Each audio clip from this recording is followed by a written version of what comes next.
Hey basketball guys, we have news. Let's go to more Los Angeles Lakers news, but first don't forget to subscribe to the channel and leave your like. In the NBA, some players have a lot of potential and sometimes they start to surprise and play great games, but some of these players drop in production. This is also happening with Dalton Netsch, a great three-point shooter and great player, but in the Lakers' last games, he hasn't hit almost anything. Was it time to send him another team and bring in another player? The Lakers need a big man and a rebounder. Lakers make a big trade and hire great reinforcements. The 22-18 Los Angeles Lakers are in real need of a big man and their fans are even willing to give up Dalton Knecht for a good one. A fan on the Lakers subreddit asked the members if they would trade Knecht for Utah Jazz center Walker Kessler, and the answer was overwhelmingly yes. Yes, in a heartbeat, but that also means the Jazz would hang up the phone. One fan reckons the Jazz wouldn't be interested. Straight up no additional picks. Yes, a fan would make the trade if no draft picks were involved. Yeah, and I'd include more draft capital to make it happen if it was an option. Another fan would give up picks too if it meant they could get Kessler. Kessler is younger and plays a more difficult-to-fill role as a two-way player. This should be a very easy, obvious yes. One fan thinks the answer is obvious. Is this a real question? Of course. Kessler is proven. Knecht had one good month and has shot like crap since. One fan wants the proven commodity over the rookie. It has somewhat gone under the radar that Knecht's shot has deserted him recently. He shot 42.9% from beyond the arc in the first 20 games of his rookie season, but that number dropped to 19.1% in his last 20.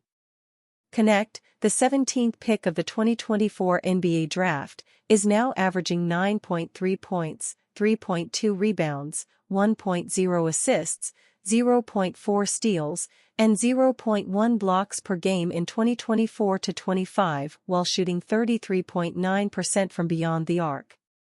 The 23-year-old has well and truly hit the rookie wall. As for Kessler, he had a bit of a sophomore slump last season but has bounced back in this one.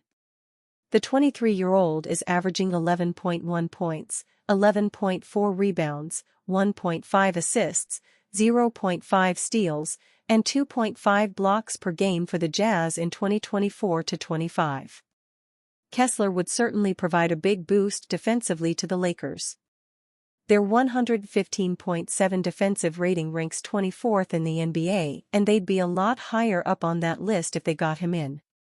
The problem for the Lakers, though, as their own fans mentioned, is that it won't be easy to get Kessler. They'll almost certainly have to give up draft capital and Knecht to get the big man, as the Jazz have no real incentive to part with him and he's not angling for a move either. The Lakers have been quite reluctant to part with their first-round picks, and you wonder if they would give up one or two of them for Kessler. He would fill a need but, at the same time, doesn't help with another one. The Lakers rank 20th in three-point percentage this season at 35.3% and need to bring in shooters. Kessler, of course, can't shoot as he has made a total of 7 three-pointers since the Jazz drafted him with the 22nd pick in the 2022 NBA draft. He isn't a good mid-range shooter either and does most of his scoring near the basket. So, Kessler not being much of a factor offensively might make the Lakers decide against giving up premium draft capital. A short-term option at the position that could do a job and wouldn't cost too much might end up being what they go for. Gabe Vincent inching closer to what Lakers originally paid him for. Gabe Vincent is almost looking like the player he was on the Miami Heat. Entering the most essential stage of the Gabe Vincent saga.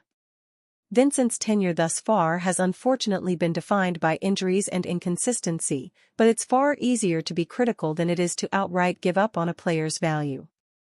Whether fortunately or unfortunately, Vincent is giving the Lakers reason to think twice about parting ways ahead of the trade deadline. Vincent has been undeniably erratic in 2024-25, with the only true form of consistency being inefficiency on offense. His defensive quality has been invaluable off the bench, but the lack of ideal production has proven detrimental to team success. Thus far in 2024-25, Vincent is averaging just 4.7 points, 1.3 rebounds, 1.1 assists, and 0.8 steals in 19.6 minutes per game, shooting at a clip of .392/.308/.500. Vincent has seemingly turned a corner since December 1st, however, putting together a scattered collection of strong showings on offense. That includes a visible sense of confidence in his offensive game, which is thus holding opponents accountable in a way they previously weren't. For better or worse, Vincent is beginning to look like the player the Lakers initially wanted, making a trade deadline decision even more difficult to process. Gabe Vincent is finally stepping up for the Lakers on offense.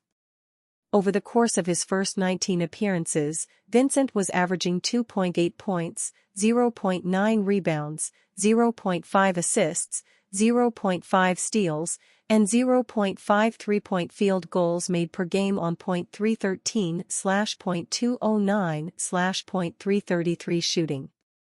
It was the primary source of the belief that Los Angeles should move on from his $33 million contract.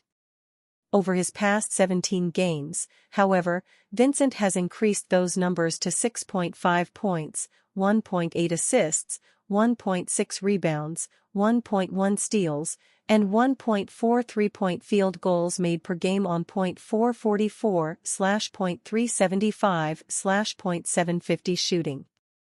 Those might not be mind-blowing numbers, but they represent a significant step forward in both production and efficiency. He's shooting the three ball with more regularity and efficacy, and the rest of his game is rounding into form accordingly. After failing to score at least 10 points in any of his first 19 games, he's now done so 5 times over the past 17, including 2 of his 3 most recent outings.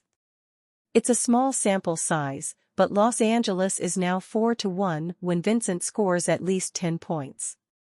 Perhaps that speaks to a general need for consistency off the bench, which Rob Pelinka could acquire at the trade deadline. When Vincent is on his game, however, he's a legitimate two-way player who brings value to the team on both ends of the floor. That type of value could prove essential for a Lakers team that's struggling to find answers on defense. It's currently 23rd in opponent three-point field goal percentage and 24th in defensive rating, but it posts its best mark in the latter when Vincent is on the court. The question is, can the Lakers afford to gamble on Vincent sustaining this progress and eventually discovering true two-way consistency? Raptors player interests the Lakers. Lakers named as a trade suitor for Raptors veteran. The Toronto Raptors are likely years away from contention. As such, they may be motivated to part ways with their veterans at the upcoming NBA trade deadline. That's why it's not surprising that Bruce Brown Jr. is again involved in trade rumors. According to Evan Sidery of Forbes, the Los Angeles Lakers are a potential destination. Sidery writes that Brown's $23 million salary will make it tough for the Lakers to accommodate him on their payroll. In addition, Brown has missed plenty of time with a knee injury and has appeared in just 9 games this season. However, he was crucial in helping the Denver Nuggets win the 2023 NBA Finals. Losing him was a massive blow to head coach Mike Malone's rotation.